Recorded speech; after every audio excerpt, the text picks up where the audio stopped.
हम पढ़ रहे थे क्लास 10th का chapter number 11 human I and colourful world. तो अभी तक मैंने आपको आई के बारे में बता दिया था कि आई में कौन कौन से डिफेक्ट होते हैं।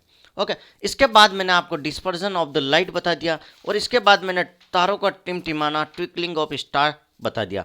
और फिर मैंने जो चैप्टर स्टार्ट किया था, जो टॉपिक स्टार्ट किया था, that is the scattering of the light, light का स्केटर होना। और इसके लिए मैंने क्या बताया कि जब सनलाइट आती है और इसके पाथ में छोटे छोटे से पार्टिकल आ जाते हैं, तो इन लाइट से क्या होती है कि स्केटर हो जाती है, और वो हमें क्या होती है, ऐसे ऐसे पार्टिकल के साथ आती हुई नजर दिखाई आती है। ठीक है, मतलब पार्टिकल के साथ लाइट आती हुई दिखाई देती, that is the scattering of light. यहाँ पर मैंने जंगल का कैनोपी का भी एग्जांपल दिया था कि पत्तियां होती है बड़ी बड़ी और वहां से लाइट आती है, मतलब छोटे से स्पेस से आनी चाहिए। कमरे के अंदर रोशनदान का बता दिया मैंने। ठीक है, अब आता है why colour of sky is blue. कभी सोचा आपने हमारा जो आसमान है वो ब्लू कलर का क्यों नजर आता है? इसके पीछे एक बहुत बड़ा फैक्ट है, काफी इंटरेस्टिंग फैक्ट है, ध्यान से सुनना। अब देखो क्या होता है कि जो हमारा एटमॉस्फेयर होता है ना, एटमॉस्फेयर के अंदर, ध्यान से सुनना, जो हमारा एटमॉस्फेयर होता है उसके अंदर क्या होता है, जो पार्टिकल होते हैं मोस्टली छोटे छोटे होते हैं। कभी देखो बड़े बड़े पत्थर हवा में उड़ रहे हैं, नहीं, बहुत छोटी छोटी जो डस्ट होती है ना, बहुत छोटे छोटे जो पार्टिकल होंगे वो हम हवा में होंगे। और जो पार्टिकल होते हैं ना, ध्यान से सुनना, इन पार्टिकल की जो वेवलेंथ होती है ये विजिबल लाइट से भी कम होती है।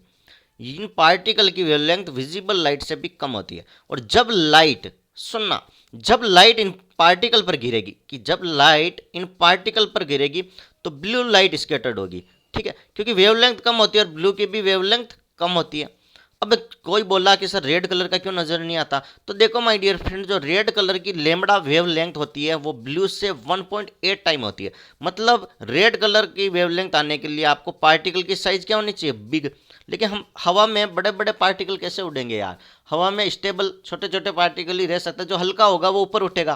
पॉइंट क्लियर है ये चीज़? तो छोटे छोटे से पार्टिकल हवा मिल जाएंगे। ठीक है, अब इन छोटे छोटे पार्टिकल से स्कैटरिंग होगी तो ब्लू ही होगा। इसलिए हमें स्काई क्या होगा कि बहुत सारे छोटे छोटे छोटे से ब्लू पार्टिकल है। अब इसे सनलाइट आ रही है, इससे भी ब्लू, इससे भी ब्लू, सबसे ब्लू ब्लू निकल रहा है, इसलिए हमें स्काई क्या होता है, ब्लू कलर का नजर आता है। पॉइंट क्लियर है? कोई डाउट है? यहाँ तक आपको कोई भी डाउट नहीं होगा और होना भी नहीं चाहिए। Point clear? ओके, यहाँ तक क्लियर है। एक कंडीशन रखता हूँ कि if the earth has no atmosphere, देखो आपको क्वेश्चन पूछा जाता है, कंडीशन पूछी जाएगी, बोर्ड है, 10वीं बोर्ड है तो ध्यान से रखना। तो एक कंडीशन दे दी जाएगी कि if the earth have no atmosphere, if earth has no atmosphere, अगर हमारी अर्थ पे एटमोस्फियर नहीं होगा तो क्या होगा? ठीक है, अब एटमोस्फियर मतलब ये आपने पढ़ा होगा कि यह है हमारी अर्थ।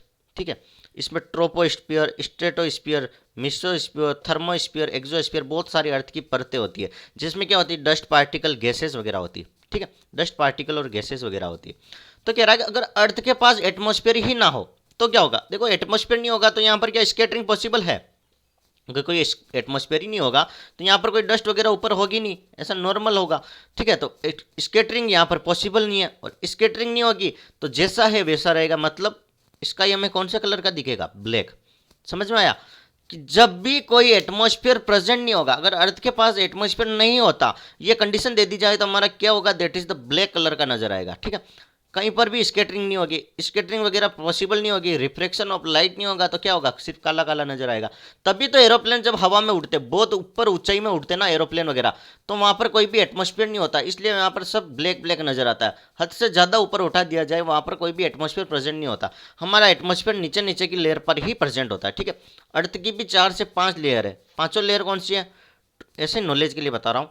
ट्रोपोस्फियर फर्स्ट लेयर, फिर स्ट्रेटोस्फियर, मिसोस्फियर, फिर आती थर्मोस्फियर, और फिर आता दैट इज द एक्सोस्फियर।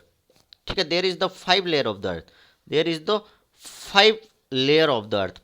कोई डाउट, कोई इश्यू, कोई भी डाउट नहीं रखना, सारा मैं 1 बाई 1 क्लियर करवा रहा हूँ। यहाँ से ये यूट्यूब की जो मेरा क्लासेस है ना, मैं एक भी टॉपिक स्किप नहीं कर रहा हूँ। सबसे बड़ी बात क्या है, मैं किसी टॉपिक को स्किप भी नहीं कर रहा हूँ। तो जो बता रहा हूँ वो आपके एग्जाम में आएगा। ठीक है, और जो फैक्ट बता रहा हूँ इनको ध्यान से देख लो, एक बार वीडियो देख लो, 2 बार देख लो, आपको समझ में तो आना ही है, क्योंकि मेरा अप्रोच ही ऐसी है। तो इस चैनल को आप क्या करेंगे, सबसे पहले तो लाइक कर दें, शेयर कर दें, और क्या करें, एक सब्सक्राइब। सब्सक्राइब कैसे करते हैं? कई बार स्टूडेंट के मैसेज आता है, सर सब्सक्राइब करना बता दो। तो यहाँ पर देखा होगा आपने, घंटा लग रहा होगा और यहाँ पर सब्सक्राइब ही लिखा आ रहा होगा, सब्सक्राइब ही लिखा आ रहा होगा। तो जैसे ही आप यहाँ पर क्लिक करोगे, ऐसे घंटे पर जैसे क्लिक करोगे सब्सक्राइब्ड आ जाएगा। ईडिया लगना चाहिए, ठीक है। यहाँ पर इंग्लिश भी सिखाऊंगा आपको, ठीक है। इंग्लिश की क्लासें भी ले लूंगा ताकि आप सीख जाओगे सब्सक्राइब, और सब्सक्राइब्ड कब होगा, इस जैसे घंटे को बजाओगे तो सब्सक्राइब्ड हो जाएगा, ताकि मैं जो भी पढ़ाऊंगा ना, पढ़ाऊंगा तो हूँ मैं, सारी सब्जेक्ट क्लियर कराऊंगा, सारे चैप्टर क्लियर करवाऊंगा, ताकि बोर्ड में आपके नंबर आ जाए, ठीक है। तो पढ़ाऊंगा तो मैं सब, तो आपको बेनिफिशियल भी रहे, आपके लिए फ़ायदा भी रहे, और वो वीडियो सबसे पहले आपके पास आ जाए, मेरी यही अप्रोच रहेगी। तो इसके लिए सब्सक्राइब तो आपको करना पड़ेगा। Thank you so much.